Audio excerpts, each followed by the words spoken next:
This is David. We're here at Fraser Park in Brooklyn on Kings Highway, and we've got a lot of traffic going by, so I hope that the sound is going to work out.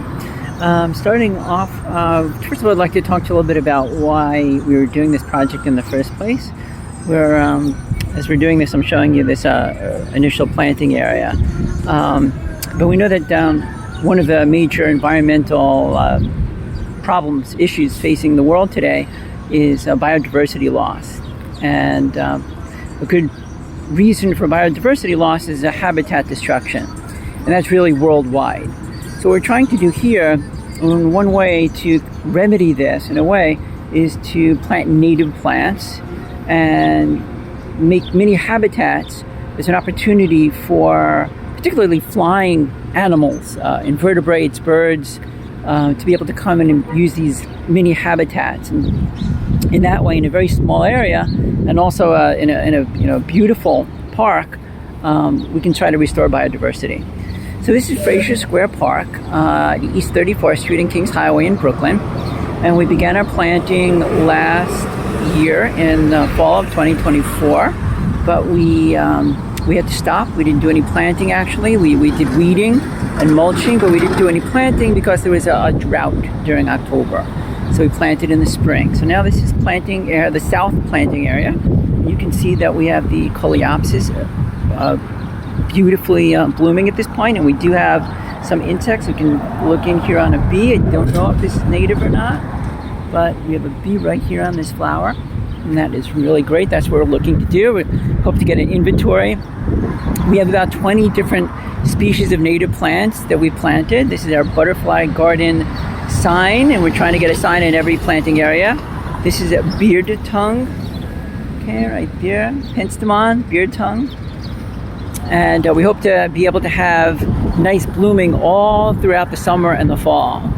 And here, by the way, is we did not plant this, but we've got some nice chicory that is beginning to bloom here. It seems to be early. I'm always accustomed to chicory coming out in the summertime. I'm walking now from the south planting area to the central planting area.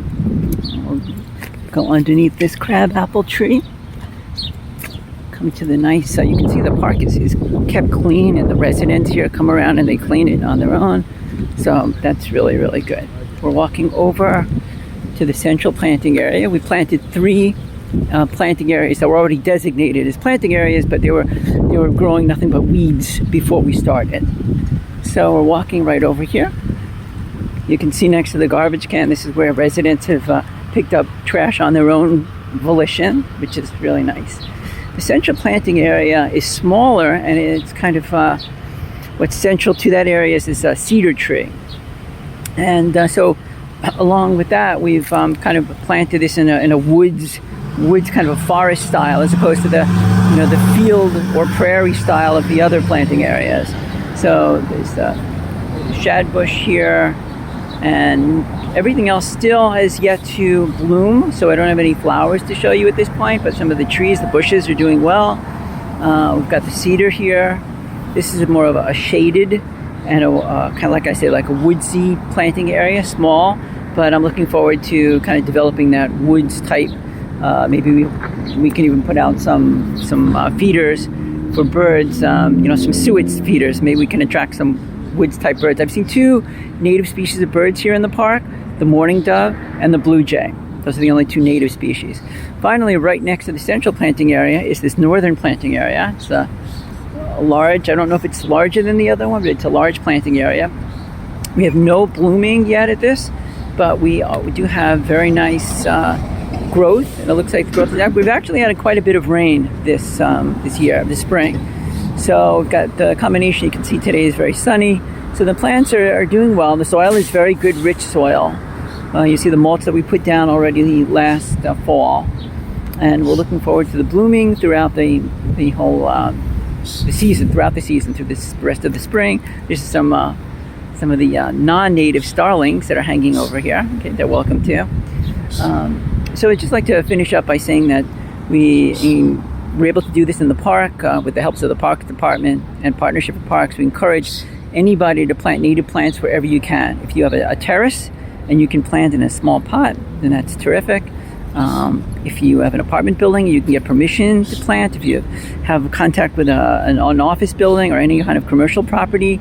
But if we can replace lawns with native plants to the extent possible, then that would be great. We can provide more area. Here we've got these bees coming. We did not plant this, but just to show you the pollinators that do visit the park. So we encourage anybody to use any space you can to plant native plants. Native plants are available. In this case, the park system gave them to us for free. I use their various companies. It's very easy today to get native plants, and they're propagated by any number of companies that are reliable. And I encourage everybody to do that. Any space you have, if you have a large area, if you want to use part of your lawn to start and then get information about how to do it, and then you like doing it, you can expand that. But native plants is a great hobby. It's takes some work, but it's not that expensive. There are grants available. In this case, we're very fortunate that the Parks Department is actually encouraging this, and they've given us everything for free: the hose, the water supply, the plants themselves, the mulch. Everything's coming for free. They just, as long as people are willing to do the work, and I'll bet you'll find that in a lot of cities and municipalities around the country, that this is encouraged. So I encourage everybody to do that. Thank you for tuning in, and please subscribe, like for the station. Thank you. And David signing out. Goodbye.